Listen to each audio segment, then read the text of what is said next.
जय हिंद दोस्तों। आज के इस वीडियो में जो है कक्षा 12 के विद्यार्थियों के लिए साहित्यिक हिंदी का पद्यांशों पर आधारित इम्पोर्टेंस क्वेश्चन लेकर आए हैं। तो आइए बच्चों देखते हैं। ये जो है चैप्टर का नाम है श्रद्धा मनु और लेखक हैं जयशंकर प्रसाद।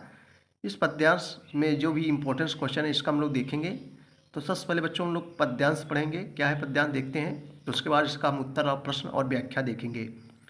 पद्यांश है बच्चों कि नील परिधान बीच सुकुमार, खुल रहा मृदुल अधखुला अंग, खिला हो ज्यों बिजली का फूल, मेघ बन बीच गुलाबी रंग। ओह वह मुख पश्चिम के व्योम, बीच जब घेरते हों घनश्याम, अरुण रवि मंडल उनको भेद दिखाई देता हो छविधाम। तो आइए बच्चों इसका हम लोग देखेंगे।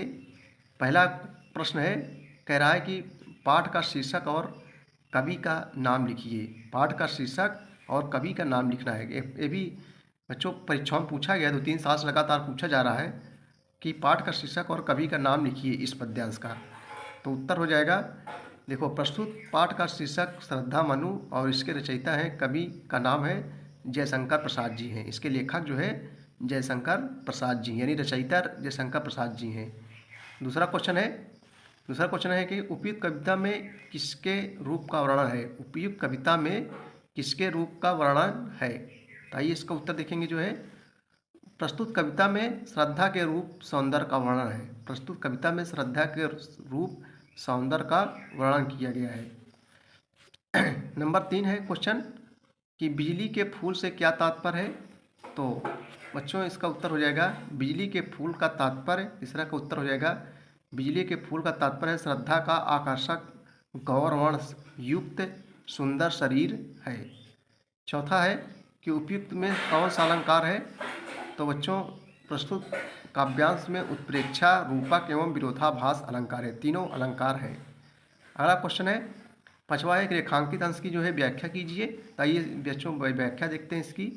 रेखांकित अंश की व्याख्या, श्रद्धा अपने शरीर पर पीले रंग का मेष चर्म धारण किए हुए। मेष माने बच्चों होता है 12 राशियों में एक राशि, और मेष माने भेड़ भी होता है, चर्म माने चमड़ा, आप लोग समझ रहे हो। श्रद्धा अपने शरीर पर पीले रंग का मेष चर्म धारण किए हुए है।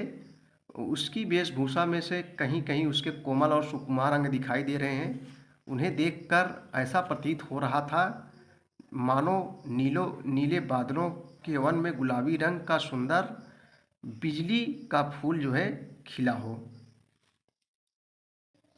देखो बच्चों अगला पद्यांश हम लोग देखेंगे। पद्यांश सबसे पहले हम लोग पढ़ेंगे।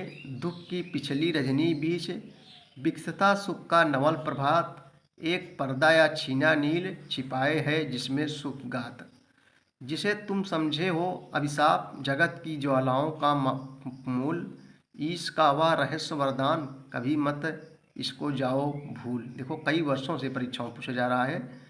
तो आइए बच्चों इसका जो है हम लोग प्रश्न उत्तर देखेंगे। जो है पहला क्वेश्चन देखेंगे, उपयुक्त पद्यांश के कवि एवं कविता का नाम लिखिए। तो आइए इसको उत्तर देखेंगे।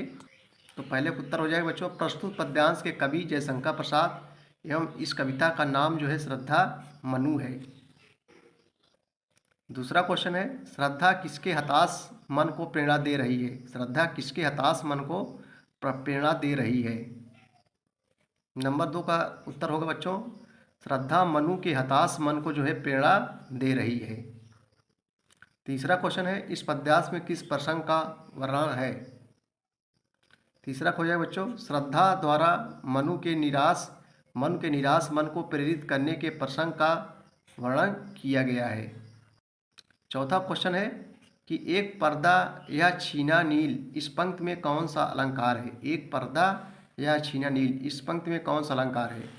तो बच्चों इसका उत्तर हो जाएगा, देखो चौथा का उत्तर हो जाएगा, एक पर्दा था या छीना नील इस पंक्ति में उपमा अलंकार है। कौन सा अलंकार है बच्चों, उपमा अलंकार।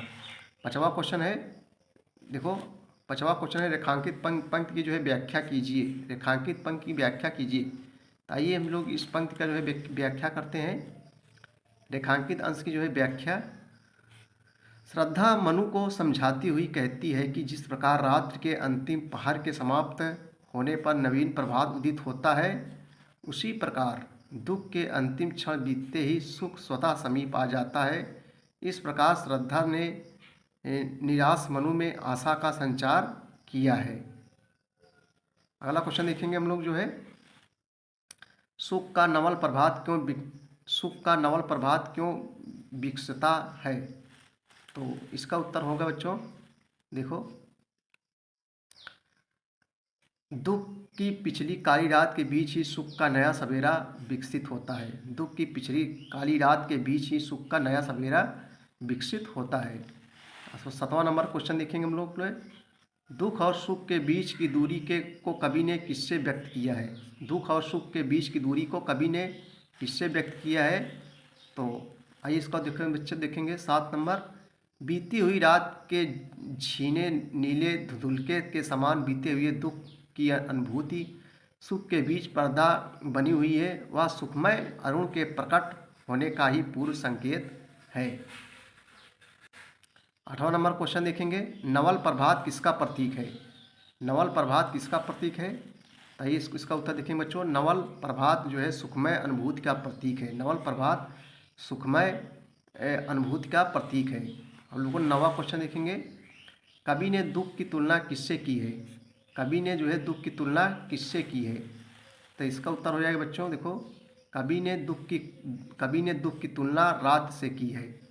10वां क्वेश्चन है कि झीना पर्दा में क्या छिपा हुआ है? झीना पर्दा में क्या छुपा हुआ है? आइए इसको देखेंगे बच्चों, झीना पर्दा में सुख छिपा हुआ है। झीना पर्दा में सुख छिपा हुआ है क्योंकि दुख की अनुभूति एवं सुख के बीच एक झीना पर्दा होता है, जिसके छटते ही सुख का जो है नवल प्रभात होता है। लास्ट क्वेश्चन देखेंगे हम लोग जो है, सुखगात में कौन सा अलंकार है? सुखगात में कौन सा अलंकार है? तो लास्ट वाले क्वेश्चन में सुखगात में उपमा अलंकार है। सुखगात में जो है उपमा अलंकार है।